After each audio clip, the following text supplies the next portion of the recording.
السلام علیکم مومنین اکرام، کیسے ہیں آپ؟ امید کرتا ہوں بالکل خیریت سے ہوں گے۔ میں ہوں ذاکر اویس شاہ ترمذی اور آپ دیکھ رہے ہیں ذکر وذ ذاکر اویس شاہ ترمذی۔ پچھلا پروگرام ملاقات، اس میں ہم نے آپ کی ملاقات کروائی تھی ذاکر ذکی عباس نوتک کے ساتھ۔ میں ڈسکرپشن میں اس ویڈیو کا لنک بھی دے رہا ہوں، وہ آپ ضرور دیکھ لیجیے گا جنہوں نے نہیں دیکھی۔ آج میں جس شخصیت کی آپ سے ملاقات کروانے جا رہا ہوں وہ ذاکر بھی ہیں، وہ عالم بھی ہیں، وہ مقرر بھی ہیں، وہ مدرس بھی ہیں، وہ خطیب بھی ہیں، وہ واعظ بھی ہیں، نکاح بھی پڑھاتے ہیں، جنازے بھی پڑھاتے ہیں، مجلس بھی پڑھتے ہیں، مومنین کے سوالوں کے جواب بھی دیتے ہیں، کسی تعارف کے محتاج نہیں ہیں۔ یہ مریضوں کو شفا بانٹ رہا ہے، دنیا کو محبت کی فضا بانٹ رہا ہے، اولاد مکارس کو وفا بانٹ رہا ہے۔ کیا فکر ہو دنیا کی ہمیں، کیا ہو بھلا غم، اونچا ہے میرے سید و سردار کا پرچم، ناز کا پرچم ہے، علمدار کا پرچم، اونچا ہے میرے سید و سردار کا پرچم ہے۔ اور متقی فقط وہ ہے جس کا امام علی ابن ابی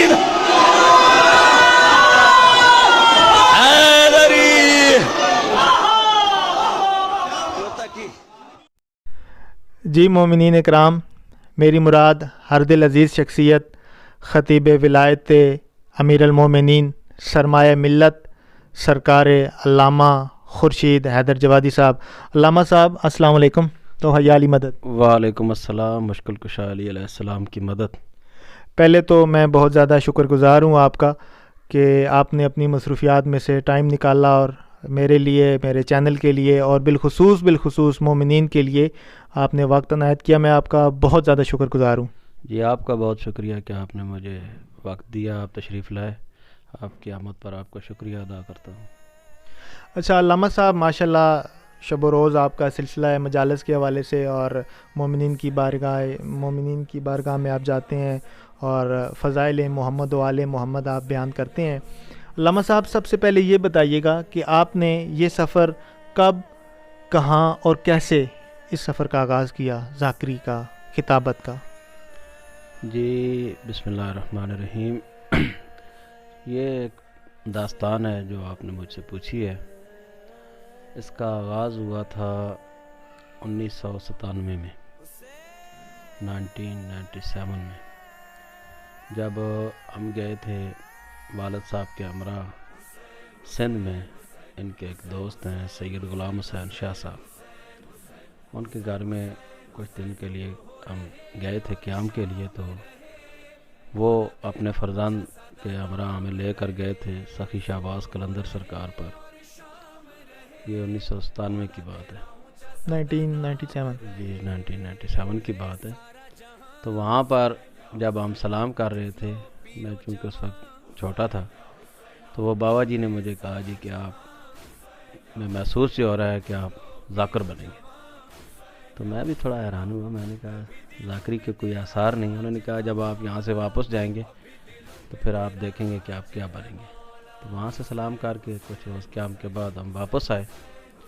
تو پھر سن 2000 میں والد صاحب چونکہ مکتب تشیع کے مرکز سے ساتھ منسلک تھے، قائد ملت جعفری آغا سید احمد علی شاہ موسوی النجفی کے پاس، وہاں ہیڈ آفس میں ڈیوٹی کرتے تھے مختار فورس کی۔ تو والد صاحب مجھے اپنے ساتھ وہاں لے کر گئے۔ تو وہاں بھی ایسے ہی گئے تھے کچھ دن رہنے کے لیے۔ تو آغا جی نے جیسے ہی مجھے دیکھا تو آغا جی نے کہا، آغا احمد علی شاہ موسوی صاحب نے، کہ بیٹا آپ سارے کام چھوڑیں اور ادھر داخلہ لیں، ہم آپ کو پڑھائیں گے، آپ کی منزل کچھ اور ہے، آپ کہیں اور گھوم رہے ہیں۔ تو وہاں پھر ہم نے داخلہ لیا، 2-3 سال آغا جی سرکار کے پاس رہے۔ پھر وہیں سے شفٹ ہوئے سرکار علامہ سید محسن علی ہمدانی صاحب کے پاس، قصر ابو طالب راولپنڈی دانشگاہ جعفریہ میں۔ تو 2 سال وہاں قیام کیا۔ پھر وہاں سے واپس آغا احمد علی شاہ موسوی صاحب کے پاس آئے۔ 2008 تک یہ سلسلہ ہم نے درس و تدریس کا وہاں سے حاصل کیا۔ اس کے بعد پھر یہ سارا مجالس کا سلسلہ جاری و ساری ہے۔ یعنی علامہ صاحب آپ کے اساتذہ اکرام محسن علی ہمدانی صاحب اور قبلہ علامہ سید احمد علی شاہ موسوی نجفی صاحب ہیں؟ جی یہ میرے اساتذہ کرام ہیں، انہوں نے مجھے انگلی پکڑ کے چلنے کا سلیقہ سکھایا، اور خطابت میں نے دعا لی تھی علامہ آغا نسیم عباس رضوی صاحب سے، ان سے بھی دعائیں لی ہیں اور ان کی شاگردی کا شرف بھی حاصل ہے، اور قبلہ آغا سید احمد علی شاہ موسوی النجفی اور علامہ سید محسن علی حمدانی صاحب یہ میرے محسنین ہیں۔ جی مومنین کرام، یعنی علامہ خورشید حیدر جوادی صاحب کے اساتذہ کرام کی اگر بات کی جائے تو قبلہ حامد علی شاہ موسوی النجفی اور سید محسن علی حمدانی، اور خطابت میں ان کے استاد محترم علامہ سید نسیم عباس رضوی صاحب مرحوم آل اللہ مقامہ ہیں۔ اچھا علامہ صاحب، میں آپ سے پوچھنا چاہوں گا اور مومنین بھی یقیناً جاننا چاہیں گے کہ آپ نے خطابت کی ہے تو گزشتہ اشرا تو آپ کا مجھے پتہ ہے، میں جانتا ہوں وہ مری بمبروٹ سیدہ میں تھا، تو پہلا اشرا جو آپ نے پڑھا وہ کہاں پر پڑھا تھا، مومنین کو بتائیے گا۔ جی پہلا اشرا بھی میں نے بمبروٹ سیدہ میں پڑھا تھا سن 2000 میں، سب سے پہلا اشرا سن 2000 میں نے بمبروٹ سیدہ تحصیل مری ضلع راولپنڈی میں پڑھا تھا، اور یہ عجیب بات ہے، یعنی کہ اتفاق کہہ سکتے ہیں کہ یہ لاسٹ والا اشرا بھی میں نے بمبروٹ سیدہ میں پڑھا، درمیان میں پھر پورے ملک میں جہاں جہاں ڈیوٹیاں ہوتی رہی ہیں وہ کی ہیں۔ ماشاءاللہ ماشاءاللہ، جی ہاں، پورے ملک میں ہی لوگ بہت زیادہ محبت کرتے ہیں، اور ماشاءاللہ مولا آپ کو اپنی حفظ و امان میں رکھے۔ اچھا علامہ صاحب، یہ ذرا بکس کے بارے میں بتائیے گا، کتابوں کے بارے میں بتائیے گا، یہ ماشاءاللہ بہت زیادہ آپ نے بکس رکھی ہیں ان کے بارے میں، اور یہ میں کوئی اگر غلط نہیں کہہ رہا تو کوئی میڈل غالباً بکس کے اوپر پڑا ہوا ہے، اس کی کیا ہسٹری ہے یہ بھی پلیز بتائیے گا۔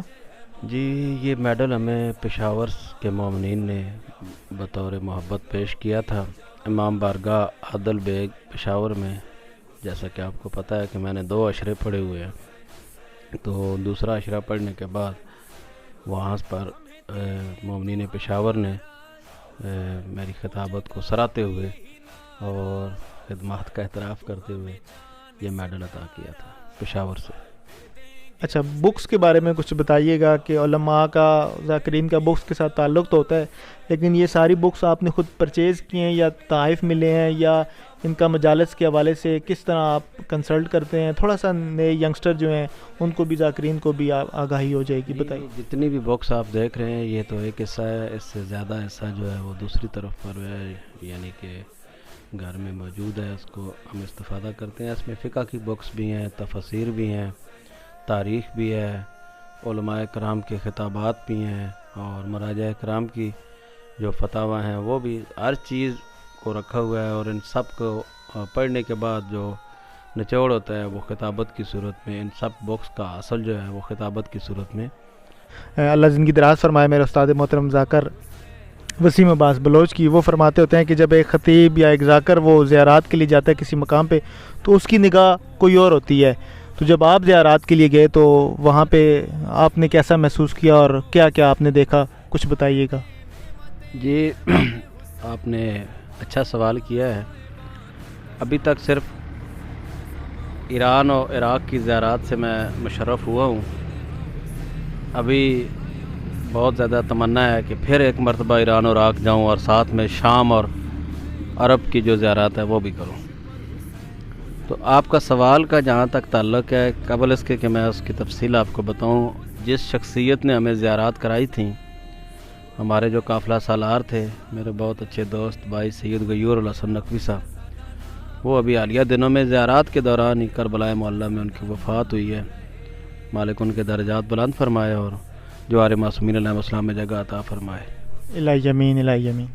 تو جب تک زیارت محسوس نہ ہو نا عملی طور پر، تب تک زیارت اپنے اس عملی طور پر پائے تکمیل تک نہیں پہنچ سکتی۔ ہماری جو زیارات تھی یہ 2017 میں تھی، ہمارا قافلہ جب گیا تھا، تو اور کافی سارے واقعات ہیں جو میں آپ کو بتا سکتا ہوں، لیکن کچھ وہ پردے کی باتیں ہوتی ہیں، معصومین کے ساتھ بندے کا ایک سلسلہ ہوتا ہے، ان کو زیادہ اوپن شو نہیں کرنا چاہیے، لیکن ایک واقعہ ایسا ہوا ہے جو اوپن ہوا ہے، جتنے زائرین ہیں وہ سارے اس میں چشمدید گواہ ہیں۔ تو جب ساری زیارات مکمل کر کے ہم واپس پاکستان کی طرف آ رہے تھے، مشہد المقدس میں آخری زیارت ہم نے کی مولا رضا بادشاہ کی، تو وہاں سے کچھ فاصلے پر ایک شہر ہے جس کو تربت کہتے ہیں، ایک تربت پاکستان میں ہے ایک تربت ایران میں ہے، اس کو تربت حیدری کہتے ہیں جو ایران میں ہے۔ تو جس گاڑی میں ہم سفر کر رہے تھے وہ گاڑی جب تربت حیدری شہر سے باہر نکلی تو راستے میں اس کا کوئی ایسا سسٹم ہوا کہ اس کی بریکیں فیل ہو گئیں اور اس گاڑی میں سارا سسٹم جام ہو گیا اور پچھلے حصے میں ہلکے ہلکے آگ کے شعلے بلند ہونا شروع ہو گئے تھے۔ تو پیچھے خواتین تھیں ہماری مائیں بہنیں، انہوں نے ہمیں بتایا کہ اس طرح گاڑی میں پیچھے تھوڑی تھوڑی جو ہے وہ آگ کے شعلے محسوس ہو رہے ہیں۔ ڈرائیور سے جب کہا گیا تو ڈرائیور نے کہا جی کہ اب میرے بس میں کچھ بھی نہیں ہے کیونکہ یہ گاڑی مکمل طور پر جام ہو چکی ہے، نہ اب اس کا دروازہ کھلتا ہے اور نہ یہ روک سکتی ہے۔ تو ہمارے تو زائرین پریشان ہو گئے، تو اتنے میں وہ آگ بڑھنا شروع ہو گئی اور اتنی زیادہ آگ ہو گئی کہ آدھی گاڑی تک وہ آگ پہنچ چکی تھی۔ تقریباً 7 کلومیٹر تک وہ گاڑی بغیر بریکوں کے وہ ڈرائیور روڈ پہ بگاتا رہا۔ روڈ بھی پاکستان کی طرح نہیں ہوتے، وہاں بڑے خوبصورت روڈ ہوتے ہیں۔ تو اب جب صورتحال یہ بنی تو نیچے کھائی آ رہی تھی، اس میں جب گاڑی گر جاتی تو اس میں سے کوئی شخص زندہ نہ بچتا۔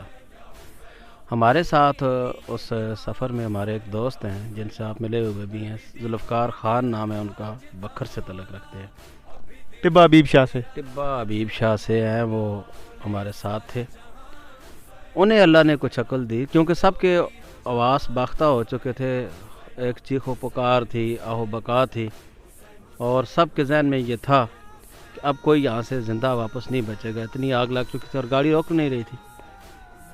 انہوں نے کیا کیا کہ انہوں نے ڈرائیور کو ہٹا کے خود بیٹھ گئے ڈرائیونگ سیٹ پر، ذوالفقار خان صاحب اچھا، خود بیٹھ کے انہوں نے گاڑی کو جو ہے وہ روڈ سے اتار کے جو کچا راستہ تھا اس پہ ڈال دیا۔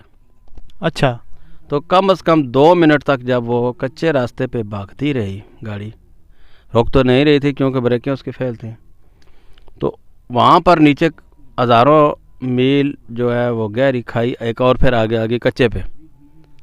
اب سب نے ہم نے کہا جی کلمہ پڑھ لو، اب کسی کے بچنے کا کوئی چانس نہیں ہے۔ لیکن میرے ذہن یہ کہہ رہا تھا کہ میرے مولا کا فرمان ہے کہ جو ہمارا زائر ہوتا ہے وہ نہ آگ میں جل سکتا ہے، نہ وہ دب کے مر سکتا ہے، نہ وہ ڈوب کے مر سکتا ہے۔ سبحان اللہ، بے شک۔ یہ 8ویں لال ولایت کا فرمان میں نے پڑھا ہوا تھا۔ تو بس یہی چیز جو تھی وہ حوصلہ دے رہی تھی، بس یہی ذہن میں خیال آنا تھا، تو ایسے محسوس ہوا جیسے کسی نے آگے اس طرح بس کے آگے ہاتھ رکھ دیا ہے۔ تو پھر وہ گاڑی خود بخود رکنا شروع ہو گئی اور اس کے ٹائر جو تھے وہ زمین میں دھسنا شروع ہو گئے۔ تو جیسے ہی اس کی سپیڈ تھوڑی کم ہوئی تو دروازوں نے بھی کام کرنا شروع کر دیا۔ ذوالفقار خان نے جا کے پھر اس دروازے کو لات ماری ہے، پھر وہ دروازہ کھل گیا۔ دروازہ کھلا ہے تو پھر ہم جتنے جوان تھے ہم نے تو چھلانگیں لگائیں گاڑی سے، پھر اتنے میں گاڑی رک گئی۔ گاڑی رکی، سارے بندے گاڑی سے باہر نکل آئے، ایک کسی کو خراش تک بھی نہیں آئی، اور جب موڑ کے گاڑی کو دیکھا تو اس میں کچھ بھی باقی نہیں بچا تھا، وہ جل کے خاک بن چکی تھی۔ جی علامہ صاحب بتائیے گا، خطابت کی دنیا میں آپ کے استاد کے علاوہ آپ کے آئیڈیل کون ہے جن کی خطابت سے آپ متاثر ہیں؟ پاکستان میں بہت سارے ایسے خطباء و واعظین ہیں جن کی خطابت نے مجھے بہت زیادہ امپریس کیا ہے، کیونکہ میں بچپن سے مجالس سنتا آ رہا ہوں، اور سب سے پہلے جس خطیب سے میں متاثر ہوا ہوں پاکستان کی سرزمین پر، ان کا جوش ولولہ اور ان کی خطابت کا انداز وہ تھے علامہ سید عرفان حیدر آبادی صاحب۔ ان کے بعد پھر جس شخصیت نے مجھے امپریس کیا ہے وہ علامہ پروفیسر عبدالحکیم بوترابی صاحب سندھ والے۔ تو ان 2 خطباء سے یعنی کہ سن 2000 سے پہلے کے عرصے میں بہت زیادہ متاثر تھا، ان کو سنتا تھا، ان سے سیکھتا تھا، ان کے انداز بیان کو دیکھتا تھا۔ علمی خطباء تھے اور بہت زیادہ ان کی تقاریر میں میٹر ہوتے تھے، آج تک لوگ ان سے استفادہ کر رہے ہیں۔ تو سن 2000 کے بعد جو شخصیات میں نے سنی ہیں اور جو مجھے پسند آئے ہیں وہ علامہ تاج الدین حیدری صاحب، مناظر اسلام۔ یہ جو ٹرینڈ چل رہا ہے اور اس میں اس لڑائیاں اور یہ سارے، اس حوالے سے آپ کیا پیغام دینا چاہیں گے علماء و ذاکرین کو، مومنین کو، ماتمیان کو، ملنگان کو، سب کو بالخصوص آپ کیا پیغام دینا چاہیں گے اس حوالے سے؟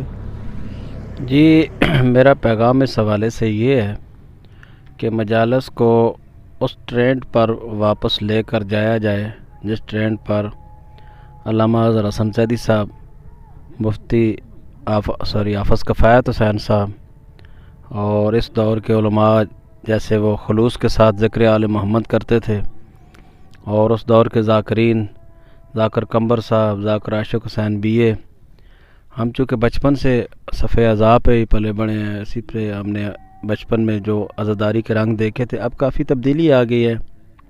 تو پیغام میرا یہ ہے کہ مجالس سے اعضاء اور عزاداری کو صرف اور صرف اس نیت سے آپ برپا کریں کہ پاک سیدہ مخدومہ کونین سلام اللہ علیہا کی خوشنودی حاصل ہو، اس میں کسی قسم کا تصنع بناوٹ وغیرہ نہیں ہونی چاہیے۔